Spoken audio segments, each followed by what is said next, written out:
2020 has been a wild experience. I'm pretty sure that when we started off the year, we weren't expecting it to go entirely the way that it did go. But you've made it, you've survived, and so today I'm just gonna go over all of my favorite video memories of 2020. My name is Mallory Grimste. I am a teen therapist, and I'm here to help you improve your mental health. So one of the things that I ended up doing this year, which was a little bit different, is I actually shared with you a little sneak peek of behind the scenes of what happens in the day of a therapist. Because believe it or not, it's not all fun and games. The secret to being a therapist is you need good self-care and fuel to get through the day.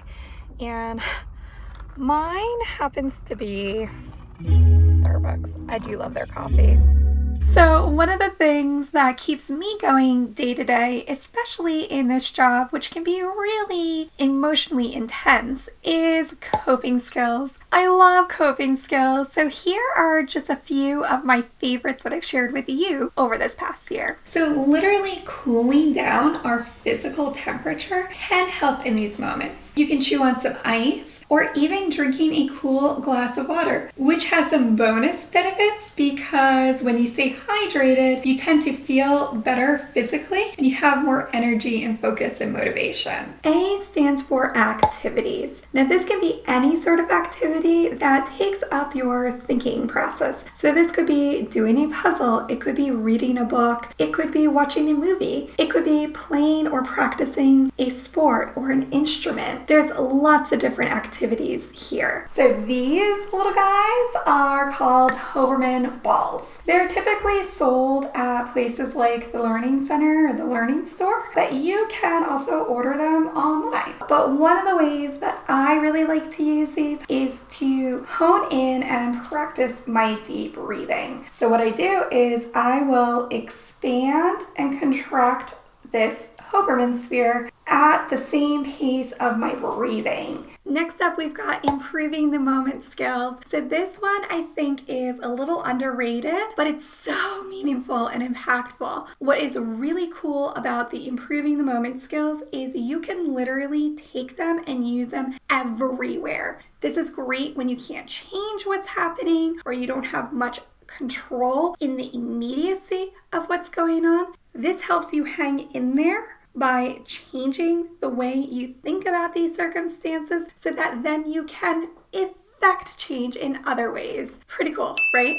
I love coping skills so much, and I would love to know which one is your favorite. So besides sharing coping skills with y'all for a variety of different situations, one of my biggest missions is to break the stigma of mental health. It's one of the main reasons that I make these videos because I've heard time and time again that some of the teens that I work with were actually afraid to come talk to a therapist because of how we're represented in the media. So I had a little fun with this year, and I will roll those next for y'all. I've been wondering how much therapy for teens costs and if your insurance can cover the costs. I absolutely love this question because it doesn't assume that the cost for therapy is only financial. The four main costs to consider when starting therapy are time, energy, commitment, and of course financial. So seeing a therapist can really help you get clear on the particular messages that your anxiety is trying to tell you.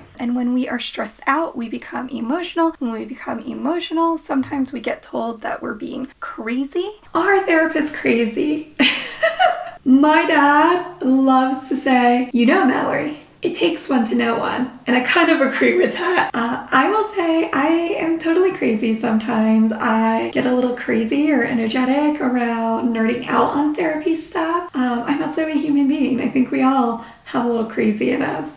So maybe I do think that to know what you're doing as a therapist, you have to have some life experience that brought you into this career path. Who has ever been called a moody teenager? I'm gonna raise both my hands. I don't know. You tell me. Are therapists crazy? Let me know in the comments below if you think we're crazy or not. So while anxiety is always trying to be helpful and useful by just letting you know when it's time to pay attention because there's potential danger afoot, it can sometimes be quite problematic, especially when it starts impacting your social relationships, your academic or work performance, keeping you from doing things that you once loved and enjoyed. It could potentially even lead to worse anxiety states like panic attacks or thoughts or urges to harm yourself, or even potentially make you want to consider dying. When we feel bad about ourselves, we tend to isolate from others because we can't imagine that if we don't feel good about ourselves, how other people could appreciate and feel good about us too. If you struggle with depression, you may ask yourself from time to time, is it possible for you to create meaningful relationships? And I would say absolutely. One of the first questions I always ask them is, what are you most hoping to get from group therapy? Often I get this response: I want to get advice from other kids in my situation. And while I fully support that concept, group therapy actually isn't about advice giving. I will admit, I myself actually thought that being a therapist meant that I was like a real life advice columnist right in the room with you. But that's actually not what therapy is all about. Therapy is the process of helping you learn how to recognize and listen to your own inner wisdom. Of course, as a mental health therapist, we want our clients to feel better and more secure and confident in themselves. We don't want you to be dependent or over-reliant on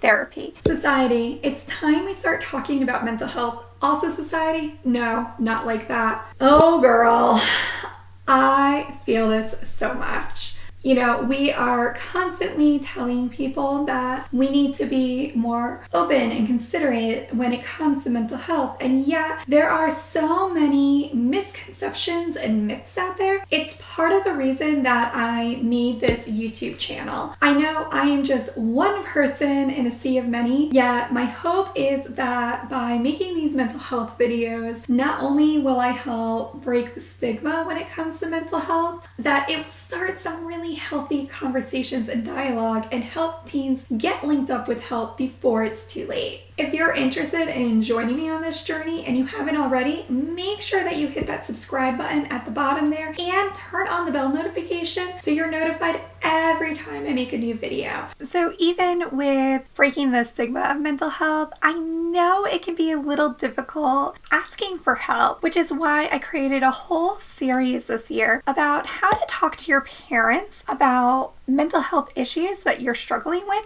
and how to get support and help from them. Talking about depression is not easy, especially when it comes to your parents. But the thing is, if your parents don't know that you have depression, they can't help get you help. You don't want to go into a conversation like this hot or scared. You want to be as calm as you reasonably can be. It can be really scary to think about talking to your parents about your self-harm because you just don't know how they could react. So that's why I want you to take some time and prepare. Get clear on what it is that you want to say and be sure that you're in a good, healthy emotional state to have that conversation too. So if you need to take some time and meditate or take some deep breaths or use any of your coping strategies, now is the time to do it before you talk to them. Now here is the key ingredient, and that is helping them understand why it is that you think this. Stay curious. Please do not assume. When we assume, you make a out of you and me. So ask questions, seek understanding, provide information to their questions. If you can speak from an I perspective, meaning from your own personal experiences in that time or moment, that will help make it so that your parents can understand what your experience is. So once you've gotten that out of the way and you start talking to a mental health therapist, sometimes it can be a little awkward knowing how to talk to them about serious issues. If you start experiencing any sort of suicidal thinking or urges, it can feel really scary, especially if you've never had those thoughts or urges before. So it's really important to take some time to get to know your therapist. It's important that you feel comfortable with them. It is our desire to create a welcoming and safe space for all of our clients to feel easy talking with us about the icky things. We're not trying to send you to the hospital unless you absolutely need it. We want to exhaust all other options before we go to the highest level of care. If you're having trouble struggling with talking about your feelings, I highly recommend that you get your free copy of the cheat sheet that I created just for you, and that is the 10 therapist approved tips for talking about your feelings. You can get that by clicking the link in the description, and I'll send that directly to you. Please know that these are never one and done conversations. It is so important to keep talking about it. I have so enjoyed this trip down memory lane with you. I'm super curious, what was your favorite video from this past year? And what videos would you like to see me make in 2021? Leave them in the comments because that's where I get my video ideas. I hope that you found this information useful and helpful, and I cannot wait to return next year to continue helping you improve your mental health. If that is something that you're into, be sure to share this video. You never know who you could be helping, and if you want to see the full-length videos, be sure to check out the playlist right over here. I can't wait to see you in 2021. Have a wonderful end of 2020. Thanks for watching.